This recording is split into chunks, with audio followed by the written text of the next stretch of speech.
اعوذ باللہ من الشیطان الرجیم بسم اللہ الرحمن الرحیم۔ ناظرین کرام السلام علیکم، میں آپ کے میزبان شاہد مسرور روشنی سب کے لیے کے ساتھ حاضر خدمت ہوں۔ ہم اخلاقی اقدار پر گفتگو کر رہے ہیں اپنے آج کے پروگرام میں بھی، اور آج کے بعد انشاءاللہ آئندہ پروگرام سے بھی اسی نسبت سے ہم گفتگو کریں گے۔ آج بڑا خاص موضوع ہے جس پر ہم گفتگو کرنے جا رہے ہیں، بلکہ سمجھنے جا رہے ہیں کہ ہمیں دین کے احکامات کے تحت جب زندگی کو گزارنا ہے تو کن باتوں کا خیال رکھنا ہے۔ اللہ تعالیٰ نے یہ کائنات بڑی خوبصورت بنائی ہے۔ اللہ تعالیٰ نے ایسا نے تقویم یعنی بہت ہی خوبصورتی کے ساتھ انسان کو بنایا ہے۔ انسان کو بڑا خوبصورت بنایا اللہ تعالیٰ نے۔ انسان خود اپنے آپ کو نہیں سمجھ سکا کہ اللہ تعالیٰ نے جو انسان کو بنایا ہے تو وہ کیا کیا خوبیاں ہیں اور کیا کیا اللہ تعالیٰ نے انسان کو جو ہے وہ درجات عطا فرمائے ہیں۔ اشرف المخلوق بھی تو بنایا نا۔ اور اللہ تعالیٰ نے انسان کو جو کچھ بخشا ہے، دیکھیں صرف ہمیں کھانے کو نہیں دیا، سانس لینے کے لیے ہوا نہیں دی، بلکہ یہ جو ہوا ہے نا، یہ موسم ہے، ان میں اللہ تعالیٰ نے راحت رکھی ہے، سکون رکھا ہے، دلکشی رکھی ہے، نظاروں میں دلکشی اور خوبصورتی رکھی ہے، انسان کے اندر خوبصورتی رکھی ہے، اس میں کہ باطن میں خوبصورتی رکھی ہے۔ یہ ایک الگ بات ہے کہ انسان دنیا کی مشغولیات میں چاہے تو اپنا ظاہر خراب کر لے، چاہے تو اپنا باطن خراب کر لے، لیکن جہاں پر بھی کہیں خوبصورتی نظر آتی ہے اس کائنات میں، اپنے وجود میں، وہاں سبحان اللہ کہنے کو دل چاہتا ہے کہ اللہ تعالیٰ نے یہ خوبصورتی پیدا کی ہے۔ ساری تعریفیں اللہ کے نام ہیں کہ الحمدللہ رب العالمین۔ تو وہ جو رب ہے عالمین کا، اس نے اتنی خوبصورتی کے ساتھ ہمیں اتنی صلاحیتوں سے نوازا ہے، لیکن محدودات ہیں کچھ۔ ہماری آواز کی رینج جو ہے وہ محدود ہے، سننے کی صلاحیت محدود ہے، دیکھنے کی صلاحیت محدود ہے، چلنے کی صلاحیت محدود ہے، دوڑنے کی صلاحیت محدود ہے، حتیٰ کہ کھانے کی، پینے کی اور زندہ رہنے کی صلاحیت جو ہے وہ بھی اللہ تعالیٰ نے جو ایک لیمٹ دی ہے انسان کو وہی ہے۔ تو ہمیں یہ سمجھ لینا چاہیے کہ اللہ تعالیٰ نے اتنا حسن، اتنی خوبصورتی، اتنی مراعات، اتنی نعمتوں سے نوازنے کے باوجود انسان کو یہ احساس ضرور دیا ہے کہ اس دنیا میں جو کچھ ہے وہ فانی ہے، جو کچھ ہے وہ فانی ہے، اور اگر ابدیت ہے تو پھر وہ ہے کہ جو اس دنیا سے انسان بہتری کے ساتھ گزار کر چلا جائے تو پھر ابدیت کی طرف جاتا ہے۔ کہنے کا مقصد یہ ہے کہ جب خوبصورتی نظر آتی ہے، بہتری نظر آتی ہے، کچھ اچھا نظر آتا ہے تو پھر اللہ تعالیٰ کا شکر ادا کیا جاتا ہے۔ یہ نہیں کہ اللہ تعالیٰ نے آج کسی کو جوانی دی ہے تو وہ کہے کہ بس یہ میری جوانی ہے جس نے دنیا کو فتح کر لیا ہے، بس جو کچھ ہے میرا کہا ہوا ہے، علم اتنا میرے پاس ہے کہ اس سے زیادہ کسی کے پاس علم نہیں ہوگا۔ ہم نے کہا نا، عرض کیا آپ سے کہ اللہ تعالیٰ نے ہر چیز محدود رکھی، سوچنے سمجھنے کی صلاحیت تک محدود رکھی ہے۔ جب انسان خود پسندی کی طرف آ جاتا ہے تو پھر رب کا شکر ادا کرنے کے لیے اس کے پاس ٹائم نہیں ہوتا۔ اس کے بعد کتنی خرابیاں پیدا ہوتی ہیں، کتنے مسائل پیدا ہوتے ہیں، یا کہاں کہاں اس کو بہتر طریقے پر ہم یوٹیلائز کر سکتے ہیں، اس پر گفتگو آج کر لیتے ہیں تاکہ ہماری رہنمائی ہو جائے اسلامی احکامات کے تحت، دین کی تعلیمات کے تحت۔ میرے ساتھ بہت ہی محترم اور معزز شخصیات تشریف فرما ہیں، کسی تعارف کی اس لیے محتاج نہیں کہ اس پلیٹ فارم سے انہوں نے مجھ سمیت نہ جانے کتنے لوگوں کی، کروڑوں لوگوں کی تعلیم فرمائی ہے دین کے حوالے سے۔ محترم مفتی محمد احسن نیازی صاحب، احسن نوید نیازی صاحب ہم ساتھ تشریف فرمائیں۔ السلام علیکم۔ وعلیکم السلام ورحمۃ اللہ وبرکاتہ۔ ماشاءاللہ۔ اور محترم ڈاکٹر محمد احمد قادری صاحب ہمارے ساتھ تشریف فرمائیں۔ السلام علیکم۔ وعلیکم السلام ورحمۃ اللہ۔ کیسے مزاج ہے آپ کے؟ اللہ کا کرم سر، الحمدللہ۔ آج کا موضوع سر خود پسندی، خوبصورت موضوع ہے۔ خود پسندی، اور سر آج فی زمانہ اگر ہم دیکھیں تو ایسا ہے کہ لوگ جو ہیں، کوئی حسینہ عالم ہے تو کوئی حسن عالم ہے، کوئی جو ہے وہ طاقت کے اعتبار سے کہتے ہیں کہ میں مسٹر جو ہے وہ دنیا بن گیا ہوں، مسٹر فلانا بن گیا ہوں۔ تو یہ جو انسان کی خود پسندی ہے یہ اس کو کہاں لے کر جاتی ہے؟ ہم چاہتے ہیں کہ دین اسلام میں، قرآن پاک میں جو احکامات ہیں خود پسندی کی نسبت سے وہ ارشاد فرمائیے۔ بسم اللہ الرحمن الرحیم، صلی اللہ علیہ حبیب محمد وعلی آلہ وصحبہ بارک وسلم۔ شاہد بھائی، ہمارے بہت ہی عزیز دوست قبلہ مفتی سہیل ادا امجدی صاحب کے والد ماجد ہاسپٹلائزڈ ہیں، طبیعت ان کی ناساز ہے، تو سب سے پہلے تو ہم دعا کرتے ہیں اور ناظرین سے بھی کہتے ہیں ان کے والد ماجد کی صحت کلیہ کے لیے دعا فرمائیں، اللہ تعالیٰ ان کے والد ماجد کو صحت کلیہ عطا فرمائے۔ آمین سر، آمین۔ اب آ جائیں آپ کے سوال کی طرف، خود پسندی کے بارے میں قرآن مجید فرقان حمید کے احکامات. دیکھیں شاہد بھائی، ہمارا دین دین اخلاق ہے، اور ہمارے نبی کریم علیہ الصلوۃ والتسلیم نبی اخلاق بھی ہیں، معلم اخلاق بھی، اور ہماری کتاب اللہ کی کتاب قرآن مجید فرقان حمید، یہ کتاب اخلاق ہے. ویسے تو مکمل ضابطہ حیات ہے، کمپلیٹ کوڈ آف لائف ہے، تو مکمل ضابطہ حیات کے اندر اخلاق بھی ایک باب ہے، ایک چیپٹر ہے. تو اخلاق سے متعلق انسان کی ضرورت کی جتنی چیزیں ہیں وہ ساری کی ساری قرآن مجید فرقان حمید میں احسن انداز میں تعلیم فرمائی گئی ہیں. انسان کی تربیت سے متعلقہ تمام گوشے اور امور قرآن مجید فرقان حمید کے اندر موجود ہیں. بس کہیں پر وہ ظاہر ہیں اور کہیں اشاروں میں پنہا ہیں، اس کو عکس کیا جاتا ہے. اشارے، کنایے، اشارے. بالکل. تو قرآن مجید فرقان حمید کے اندر اللہ تبارک و تعالی نے ارشاد فرمایا وَرُوا ظَاهِرَ الْإِثْمِ وَبَاطِنَهُ، گناہ کے ظاہر و باطن کو چھوڑ دو. اب یہ اس کی جو تفسیریں ہیں، ان تفسیروں میں سے ایک تفسیر یہ بھی ہے کہ گناہ کے ظاہری گناہ بھی چھوڑ دو اور باطنی گناہ بھی چھوڑ دو. یعنی کچھ گناہ وہ ہیں جن کا تعلق انسان کے قالب کے ساتھ ہے، جسم کے ساتھ ہے، انسان اپنے جسم کے ذریعے کرتا ہے، ہاتھ کے ذریعے، زبان کے ذریعے، آنکھ کے ذریعے، پاؤں کے ذریعے. اور کچھ گناہ وہ ہیں جن کا تعلق انسان کے قلب کے ساتھ ہے، انسان کے باطن کے ساتھ ہے، وہ باطنی گناہ کہلاتے ہیں. تو قرآن یہ فرما رہا ہے، فکر کے ساتھ، ذہن کے ساتھ. تو قرآن یہ فرماتا ہے کہ گناہ چھوڑ دو، ظاہری بھی اور باطنی بھی. دونوں طرح کے گناہوں کی معرفت حاصل کرنا اور ان سے بچنے کے طریقے اختیار کرنا، ان کے بارے میں علم حاصل کرنا، یہ فرض ہے. علماء دین نے، فقہاء کرام نے، متکلمین اسلام نے، صوفیاء کرام نے، سب نے ہی اس پہ باقاعدہ کلام فرمایا ہے. اور جو ہماری کتب تصوف ہیں ان کے اندر تو باقاعدہ یہ چیپٹر ہوتا ہے، ایک منجیات کا، نجات دلانے والی چیزیں، اور دوسرا مہلکات کا، ہلاک کرنے والی چیزیں. تو ان مہلکات میں باقاعدہ اس کو ایڈریس کیا جاتا ہے. تو جن چیزوں کو ایڈریس کیا جائے تو ان میں سے ایک جو ہے یہ خود پسندی بھی ہے، یہ باطنی گناہ ہے، باطنی مرض ہے. اس کے لیے لفظ استعمال ہوتا ہے عربی میں عجب، عین جیم با، عجب، خود پسندی. اب یہ جو عجب ہے، خود پسندی، اس کو باقاعدہ گناہ قرار دے کر اس سے بچنا لازم قرار دیا گیا ہے. تو پہلے یہ کہ یہ جو عجب ہے یہ ہوتا کیا ہے، خود پسندی کہتے کسے ہیں؟ آیا صرف مطلقاً جو ہے انسان اپنے آپ کو اچھا سمجھنا شروع کر دے یا کسی بات پہ خوش ہو، یہ خود پسندی ہے، یا اس میں کوئی تفصیل ہے، کوئی اس کے اندر گہرائی ہے یا نہیں ہے؟ تو اس کے اندر بالکل تفصیل ہے. عجب کا معنی خود پسندی ہے. جو خود پسندی شرعاً ممنوع ہے، جو گناہ ہے، اس کے لیے ضروری ہے کہ انسان اپنے کسی کمال کو اپنا سمجھ کر انسان اس پہ خوش ہو، پھولے، اور اس کے زائل ہونے کا خوف نہ ہو، تو یہ خود پسندی ہے. ورنہ اگر وہ اپنے کمال کو اپنا نہیں سمجھ رہا بلکہ اللہ کی عطا سمجھ رہا ہے، وہ یہ سمجھ رہا ہے کہ یہ من جانب اللہ ہے، یعنی نعمت، اور دوسرا ہے منعم، نعمت دینے والا، انعام فرمانے والا. منعم کون ہے؟ اللہ. اگر بندے کی اس نعمت سے، اس کمال سے نظر منعم کی طرف جا رہی ہے، خالق کمال کی طرف جا رہی ہے، تو اس کا مطلب یہ ہے کہ یہ خود پسندی نہیں ہے، کیونکہ یہ تو اللہ کی دی ہوئی نعمت پہ خوش ہو رہا ہے، نہ اس کا شکر ادا کر رہا ہے، اور اس کی خفیہ تدبیر سے ڈر رہا ہے کہیں مجھ سے زائل نہ ہو جائے.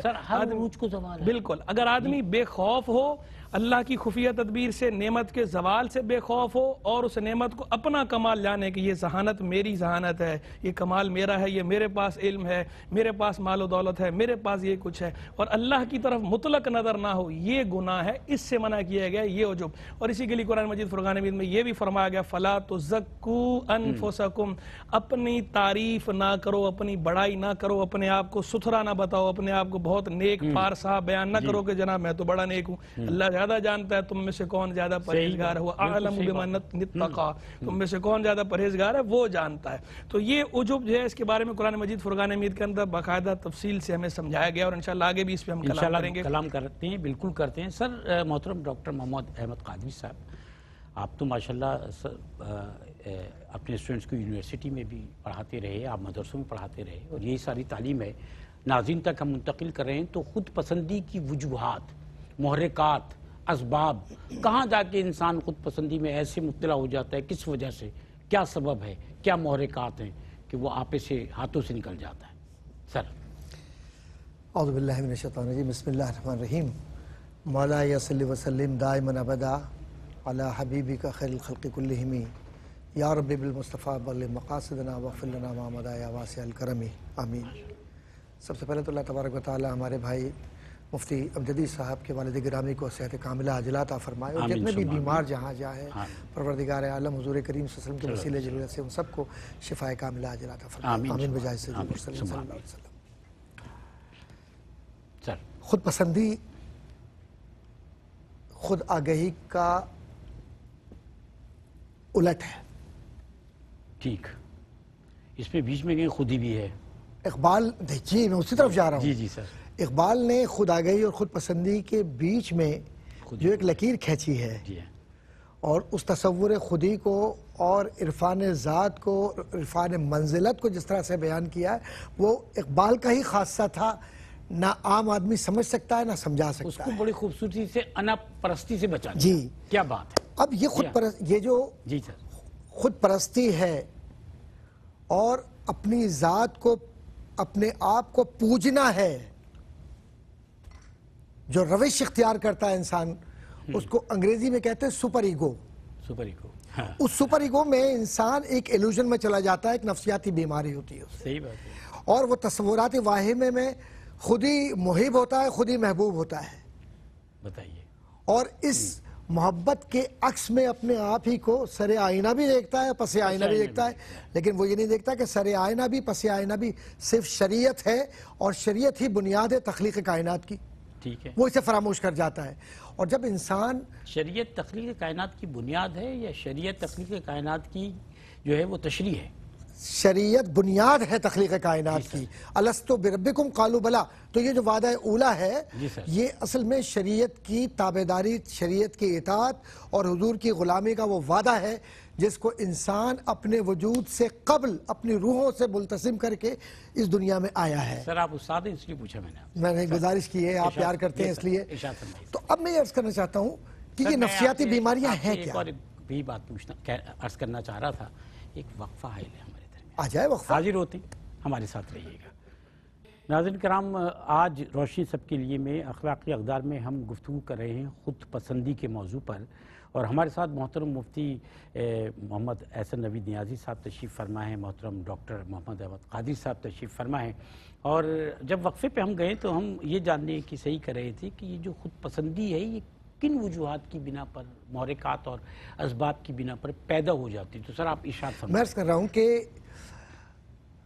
دین اسلام عین فطرت کے مطابق ہے، اور یہ فطرت جو فرد کی ہے، جس کو آپ نیچر آف ہیومینٹی کہتے ہیں، یہ فرد کے اندر جس طریقے سے خود بخود نمو پاتی ہے، جی سر، اس پرورش کے اندر جو کیفیات میں تبدیلیاں پیدا کرنے والے عناصر ترکیبی ہیں، ان عناصر ترکیبی کا مطالعہ کیجئے کہ حضور کریم علیہ الصلوۃ والسلام نے جو فرمایا تھا کہ انما بعثت لاتمم مکارم الاخلاق، تو اس کا معنی مرادی کیا ہے؟ کہ صرف حضور نے یہ جملہ کہہ دیا، یا اس سے مراد پورا ایک ادارہ ہے جس کو آپ تعلیم و تعلم سے، باہمی گفتگو سے، تہذیب و تمدن، تہذیب ثقافتی ورثے سے، لوگوں کی ایک دوسرے کے ساتھ باہمی رشتوں سے، کہیں مواخات کا عمل نظر آتا ہے، کہیں کوئی بڑا جا رہا ہے تو حضور کریم صلی اللہ علیہ وسلم ایسے کھڑے ہو جاتے ہیں، بیٹی آ رہی ہے تو حضور کھڑے ہو گئے، بوسہ لے رہے ہیں، اور بیوی سے اگر بات کر رہے ہیں تو تکبر نہیں،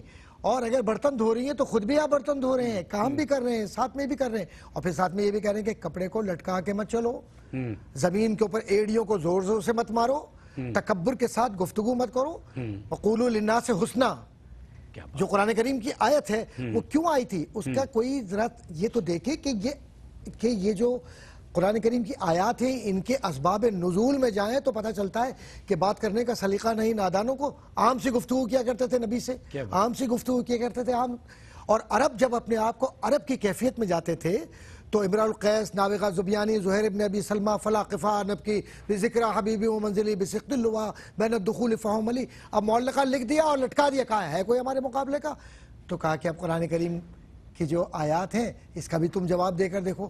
تو جو یہ تکبر، یہ نخوت، یہ بڑائی، یہ اپنے اوپر ناز کرنا، اپنے اولادوں پہ ناز کرنا، اپنی دولت پہ ناز کرنا، یہ وہ معاشرتی برائیاں تھیں جس کو قرآن کریم میں لقد کان لکم فی رسول اللہ اسوۃ حسنہ کہہ کر ختم کر دیا گیا، اور کہا کہ ان چیزوں کی طرف جاؤ گے تو تم اپنی انا پرستی کی طرف چلے جاؤ گے اور خود آگہی سے نکل کر اس طرف چلے جاؤ گے جہاں سے پھر واپسی کا راستہ نہیں ہو۔ کیا بات ہے، قرآن حکیم نے تو کہا نا کہ اپنی اولاد اور دولت جو ہے اس کے کہیں اس کے نشے میں اس میں مبتلا ہونے فتنے کا لفظ بھی استعمال کیا گیا، آزمائش۔ سر اگر دینی امور میں خود پسندی نہ ہو، دنیاوی امور میں ہو صرف، تو کیا یہ بھی دنیاوی امور میں نقصان دہ ہو سکتی ہے؟ شاید بھائی بالکل، خود پسندی جو ہے دینی امور ہوں یا دنیاوی امور ہوں دونوں میں نقصان دہ ہے، یہ بات بالکل کرسٹل کلیئر ہے۔ یا ہم نے یہ کہا کہ اگر دینی میں نہیں ہے صرف دنیاوی میں ہے تو کیا دنیاوی امور میں تو بھی نقصان دہ ہے۔ اور اچھا اس چیز کو میں تھوڑا اور واضح کرتا ہوں کہ دیکھیں کسی بھی انسان کی زندگی میں سے اگر آپ جسے ہم دنیا کہتے ہیں اس کو نکال دیا جائے تو اس دنیا کو نکال دینے کے بعد اس کی جو شخصیت کا تقوی والا پہلو ہے یہ کامل ہو ہی نہیں سکتا۔ تقوی کا پہلو تبھی کامل ہونا ہے کہ وہ جو دنیا ہے، اس دنیا کے جتنے معاملات ہیں اللہ کی رضا کے لیے کرے گا، اللہ کے احکام کے مطابق کرے گا، حضور نبی کریم علیہ الصلوۃ والتسلیم کی شریعت کے مطابق کرے گا، تبھی وہ متقی مسلمان کہلائے گا، تبھی کامل مسلمان کہلائے گا۔ بالکل بالکل ساری چیزیں یہ جانچ کے لیے ہے نا، تو آپ یہ تفریق تو کر ہی نہیں سکتے کہ آپ کہیں کہ جناب دین کو الگ کر دیا جائے اور دنیا کو الگ کر دیا جائے۔ جو برائی ہے وہ دین کے معاملے میں ہو یا دنیا کے معاملے میں ہو، برائی بہرحال برائی ہے۔ ہاں یہ ایک بات کی جا سکتی ہے کہ اس برائی کا جو اثر ہے آیا یہ زیادہ ہوتا ہے یا کم ہوتا ہے، تو دیکھیں اثر جو ہے وہ برابر ہی ہوتا ہے۔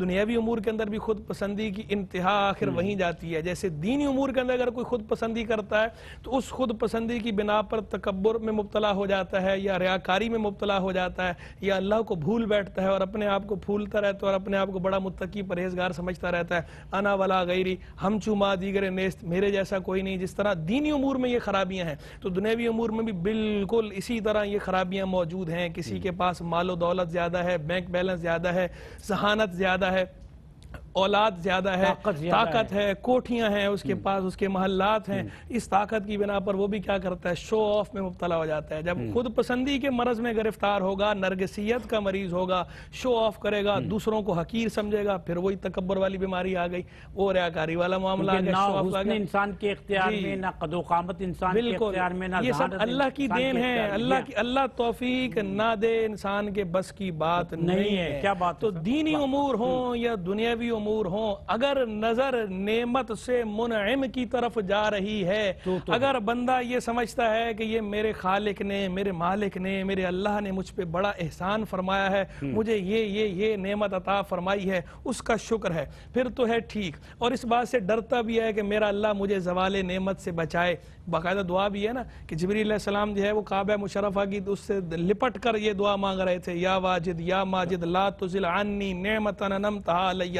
نبی کریم صلی اللہ علیہ وسلم نے بیان فرمایا حدیث میں کہ اے واجد اے ماجد وہ نعمت مجھ سے زائل نہ فرما جو تو نے مجھے عطا فرمائی ہے، یعنی زوال نعمت سے بچنے کی دعا بھی مانگ رہا ہے، اللہ کا شکر بھی ادا کر رہا ہے۔ تو دینی نعمت ہو یا دنیاوی نعمت ہو، وہ نعمت اس کے لیے نعمت ہی ہے، لیکن اگر وہ اس نعمت پہ پھول رہا ہے، اس نعمت کی وجہ سے خلق خدا کو حقیر سمجھ رہا ہے، اس نعمت سے اللہ کی طرف نظر اس کی نہیں جا رہی، خالق کو فراموش کیے بیٹھا ہے، منعم کو فراموش کیے بیٹھا ہے اور اپنے آپ کو ہی سب کچھ سمجھ رہا ہے، پھوں پھاں شو آف، ہر ایک کو جو ہے وہ لتاڑ رہا ہے، کسی کو اپنے سامنے کچھ سمجھ نہیں رہا، جسے وہ ہمارے اردو میں محاورہ استعمال ہوتا ہے ناک پہ مکھی نہ بیٹھنے دینا۔ اگر اس طرح کا طرز عمل اختیار کر رہا ہے، اس طرح کا رویہ اختیار کر رہا ہے، تو یہ جو نعمتیں اس کے پاس ہیں یہ نعمتیں نہیں، یہ در حقیقت زحمتیں ہیں، یہ نعمتیں اس کے خلاف اللہ کی حجت ہیں، اسے آزمائش میں ڈالنے والی ہیں۔ ان نعمتوں کا حساب بڑا کڑا حساب ہونا ہے، بڑا سخت حساب ہے۔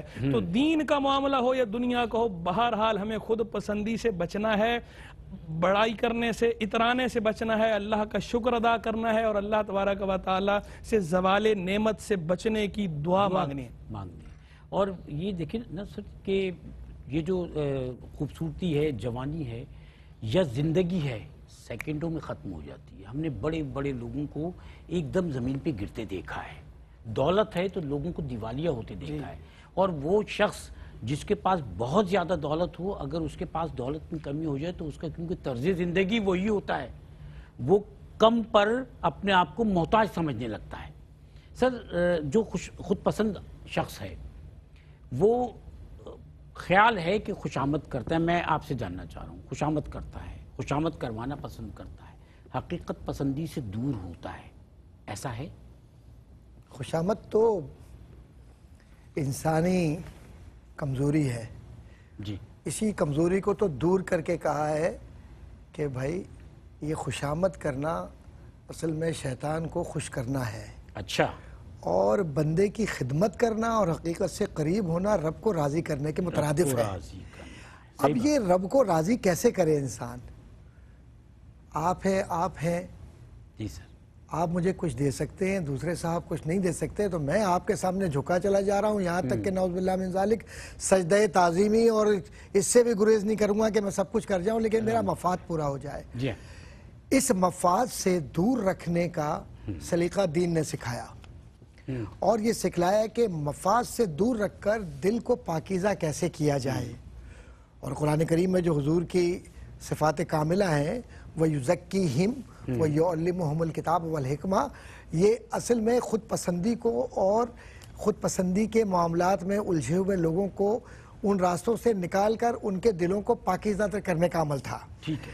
اب خوشامد لگتی تو بہت اچھی ہے، لیکن یہ ایک ایسی آگ ہے جو اگر ایک بار لگ جائے تو پھر جب تک یہ لکڑی پوری جل نہ جائے، یعنی انسان پوری طرح سے برباد نہ ہو جائے، اس وقت تک وہ آدمی اس عادت قبیحہ کا یا اس امر کا شکار رہتا ہے۔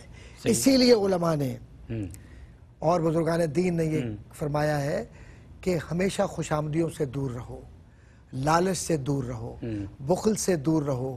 ہر وہ فرد جو افراط و تفریط کا قائل ہو یا جو ایگزیجریشن کے ساتھ آپ سے بات کر رہا ہو، اس سے احتیاط کیجیے۔ کیوں کہ نفس کی پہلی تربیت، دیکھیے دین اسلام نے نفس کی تربیت کی ہے، نفس کی پہلی تربیت یہ ہے کہ آپ اپنے آپ سے آگاہ ہوں، اور وہ لوگ جو لفظوں کے ذریعے آپ کو اسیر بنانا چاہتے ہیں اور اس کے ذریعے آپ متکبر ہو جاتے ہیں، تو وہ کس کا دوست بن جاتا ہے؟ شیطان کا دوست بن گیا۔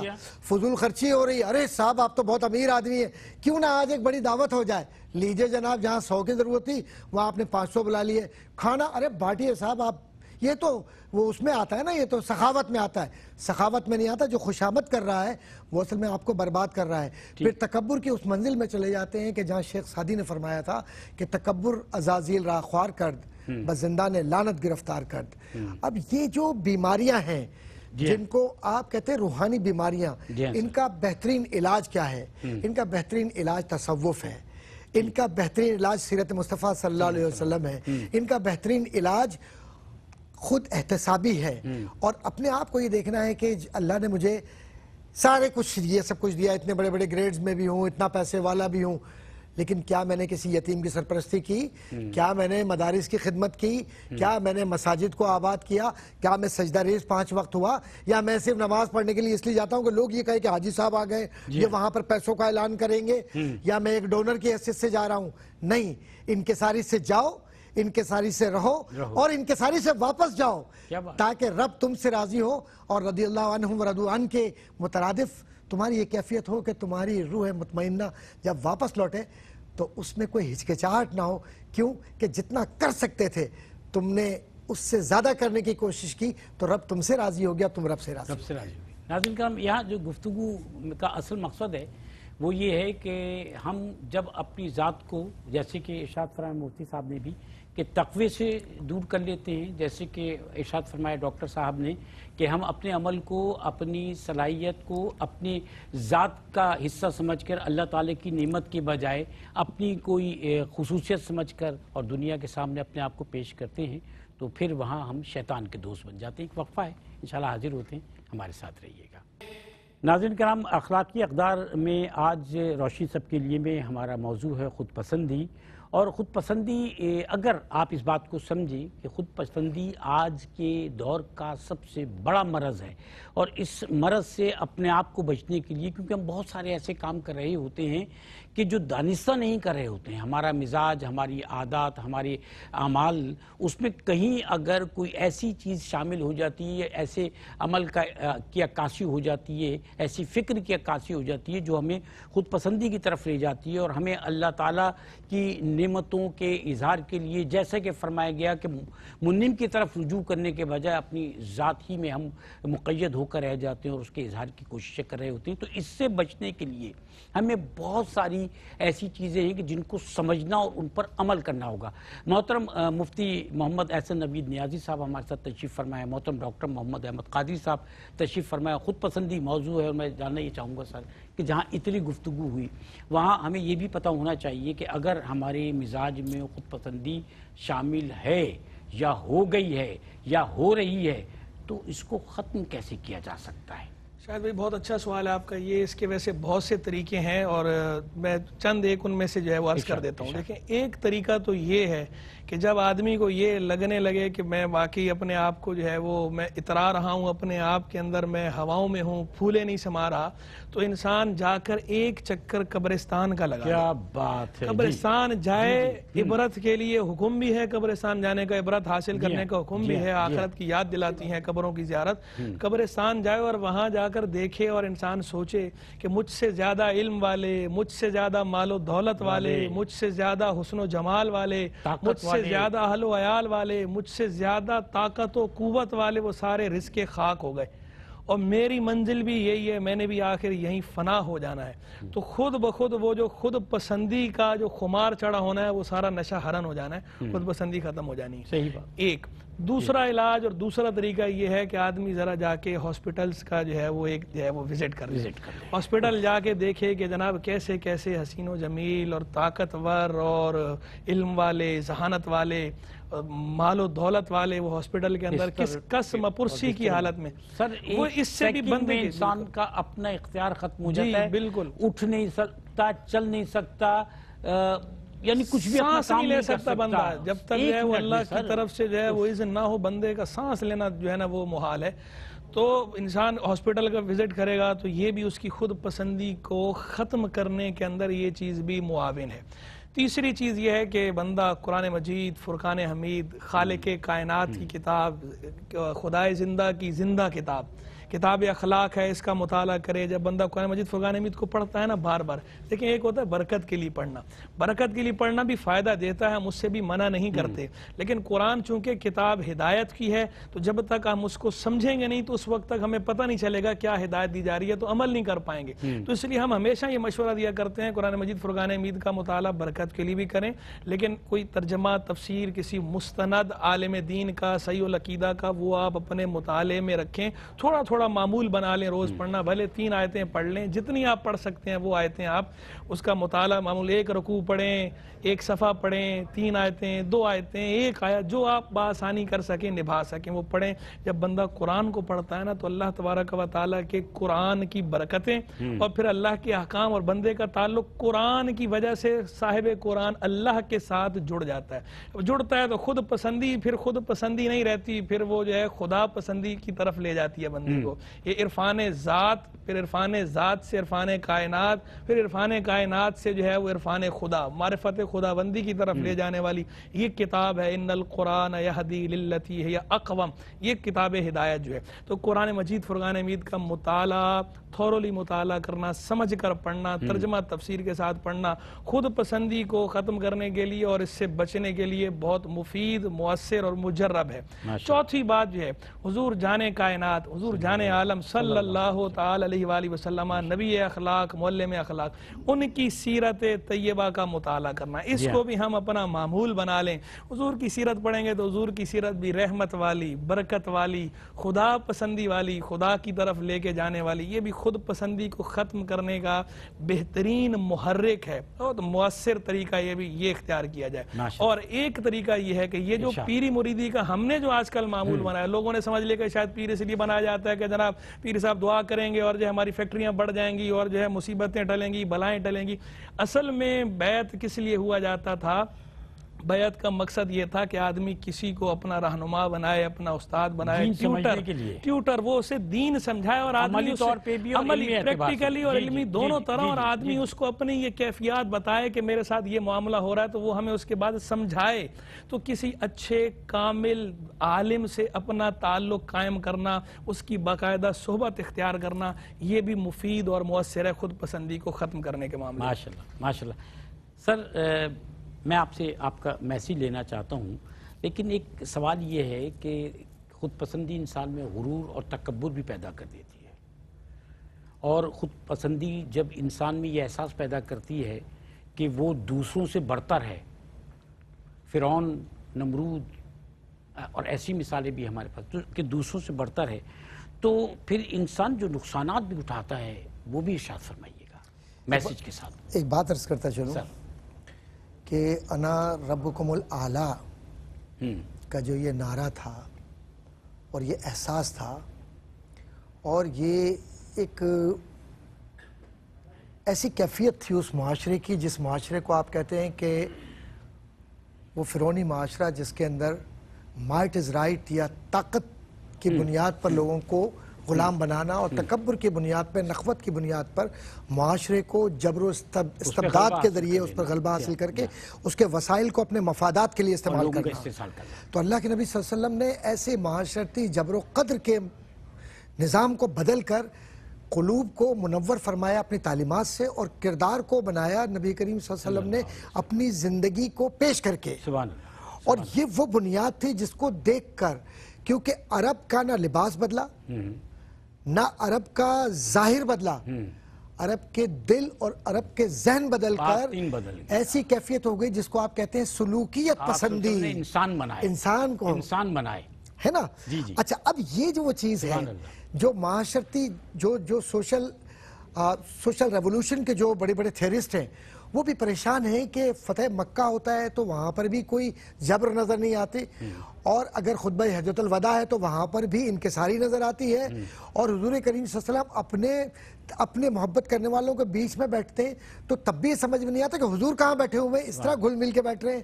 تو دنیا نے عمرانی نظریات پھر یہ محبت پہ تو بنائے نا، ایگزیکٹلی اپنے حقوق سے پہلے دستبردار ہو، دستبردار. تو جو نظریہ معاہدہ عمرانی جو آج لوگ پیش کر رہے ہیں وہی سیکھا. تو آپ جو اشارہ دے رہے ہیں وہ اشارہ اس طرف ہے کہ نظریہ معاہدہ عمرانی Thomas Hobbes, John Locke, Rousseau, اور انہوں نے جو تصورات عمرانیات کی جو محدود ذہن کے ساتھ محدود افراد بات کرتے ہیں، اور نبوت لامحدود ہے، کیونکہ اس کی حد یہاں سے لے کر عرش تک ہے، اور وہ سر لامکہ سے طلب ہوئی. اب سر لامکہ سے طلب ہوئی تو طلب میں بھی یہ ہوا کہ اول ما خلق اللہ نوری، کہ اللہ کے نبی کو ایسے نور سے پیدا کر دیا اللہ نے. تو قد جاءکم من اللہ نور و کتاب مبین، تم کیا لوگوں سے روشنی لوگے، ہم نے تو تمہیں سرتاپا نور دے دیا، اور جو ان کی اطاعت کرے گا وہ غلبہ بھی پائے گا، وہ کبھی مغلوب نہیں ہوگا، اور حکمت میں، دانائی میں اور وارفتگی میں یعنی محبت میں اس درجہ ہوں گے کہ لوگ اپنی گردنوں کے نذرانے پیش کریں گے کہ یا رسول اللہ صلی اللہ علیہ وسلم ہمیں بدر میں شامل کر لیں، حنین میں لے جائیں، تبوک میں اپنی جانیں دے دیں. تو یہ فیضان نظر تھا، یا کہ مکتب کی کرامت تھی. سکھایا کس نے اسماعیل کو آداب فرزندی؟ یہ آداب فرزندی کے لیے اخلاقیات کی وہ جمالیات اور وہ کیفیات ہونی چاہیے جس کے اندر انسان اپنی ذات کی نفی کرتا ہے اور اپنے آپ کو اس غلامی کی طرف لے جاتا ہے جو اصل میں آزادی کا تصور ہے، اور جس کو آج برق کہتا ہے کہ میں لبرٹی کی بات کرتا ہوں، تھامس ہابس یہ کہتا ہے کہ میں معاشرتی استدلال کی بات کرتا ہوں، افلاطون یہ کہتا ہے کہ میں مثالی ریاست کی بات کرتا ہوں. یہ سارے نظریات میرے آقا تاجدار مدینہ کے قدموں کی دھول سے بھی دھول ہے، کچھ بھی نہیں ہے اس کے اندر. اگر کوئی آج یونائٹڈ نیشن میں بیٹھ کر ہی سمجھتا ہے کہ وہ انسانی بنیادی حقوق کی بات کرے گا تو حضور کی اخلاقیات کو دیکھیں کہ حضور کا مسکرانا، حضور کا بات کرنا، دیوانہ پاگل اگر حضور کا ہاتھ پکڑ لے تو حضور نہیں چھڑاتے ہیں. آپ سوچئے کہ اخلاقیات کے اس معیار پر کوئی پہنچ سکا ہے کہ حضور کہیں جا رہے ہوں طرز حکمرانی سکھا دیا، طرز حکمرانی، اور بادشاہوں کو گداگری سکھا دی. واہ واہ واہ واہ واہ واہ. اور پھر ایک بات عرض کرتا چلوں کہ حضرت خدیجہ رضی اللہ تعالیٰ عنہ، میری ماں جن کو خدیجہ کہتے ہیں عام طور پر، وہ پوچھتی ہے نا اپنے غلام سے کہ کیا دیکھا؟ کہا کہ واللہ اس شخص کو میں نے اپنی جو گفتگو کرتے ہوئے دیکھا حلیم الطبع پایا، لفظوں کے اندر ارتعاش نہیں تھا کہ جس سے لوگ اس طرف جائیں. صرف ایک ہی بات میں نے دیکھی کہ یہ سچ ہے اور صرف سچ ہے. سبحان. اور یہ خود پسندی جھوٹ کی طرف لے جاتی ہے، اور جب خود آگہی ہو جائے تو پھر کلمہ طیبہ سے جوڑ کر بقول اقبال کے وجود کو ذکر کا منبع بنا دیتی ہے. اور جب ذکر کے منبع کی صورت میں انسان جاتا ہے تو پھر حضور کی نسبت سے وہ ایسا منسلک ہو جاتا ہے کہ وہ اوصاف حمیدہ ہوتے ہیں کہ نہ سمجھو خاک کا پتلا جمال کبریا میں ہوں. تو یہ ایک بات عرض کرتا چلوں کہ ہم کسی انسان کی توہین نہ کریں، ہر ایک سے محبت کریں، اور صرف ایک بات سوچ لیں کہ ہر ایک میں عکس میرے اللہ کا، میرے نبی کا ہے، اور پیار سب سے کیجئے اور اپنی ذات کی نفی کیجئے. یہی کامیابی ہے. بہت شکریہ محترم ڈاکٹر نوازی، محمد احمد قادری صاحب، اور بہت شکریہ محترم مفتی محمد احسن نوید نیازی صاحب. ناظرین کرام، خود پسندی اور خود آگہی دونوں ہی کو ڈسکس کیا گیا. خود آگہی یہ نہیں ہے کہ انسان جو ہے وہ اپنے آپ کو پسند کرنا شروع کر دے، اور کفران نعمت یہ نہیں ہے کہ آپ یہ کہیں کہ یہ جو کچھ اللہ نے دیا ہے، یہ اللہ نے جو دیا ہے، یہ اللہ ہی کی طرف سے نعمت ہے. ہر نعمت کو، ہر طاقت کو، حسن کو، اور اس کے علاوہ اللہ تعالیٰ کی رحمتوں کو اسی سے موسوم کرنا. ہم نے بڑی بڑی بلڈنگز کو بھی کولیپس ہوتے دیکھا ہے، بڑے بڑے انسانوں کو بھی کولیپس ہوتے دیکھا ہے سیکنڈز میں. یہ جو انسان کی ایک بہت بڑی ایجاد ہے نا، ہوائی جہاز، جب یہ ہواؤں میں اڑتا ہے تو انسان کو اپنی طاقت اور اپنی جو ہے طاقت کے ساتھ ایجادات میں جو انسان کی علمیت ہے، سائنس ہے، وہ نظر آتی ہے، لیکن یہ جہاز ہواؤں میں جا کر ڈسٹرائے ہو جاتے ہیں. وہ بھی دنیا نے دیکھا ہے. اس کا مطلب یہ ہے کہ باقی رہنے والی صرف اللہ کی ذات ہے، اور باقی رہنے والی اگر کوئی چیز ہے تو پھر وہ وہی طاقت ہے کہ جو طاقت اللہ تعالیٰ کے ہاتھ میں ہے. انسان کو سر بسجود رہنا چاہیے، چاہے وہ زمین پہ کھڑا ہو، بیٹھا ہو یا لیٹا ہوا ہو. اپنی دعاؤں میں یاد رکھیے گا. اللہ حافظ.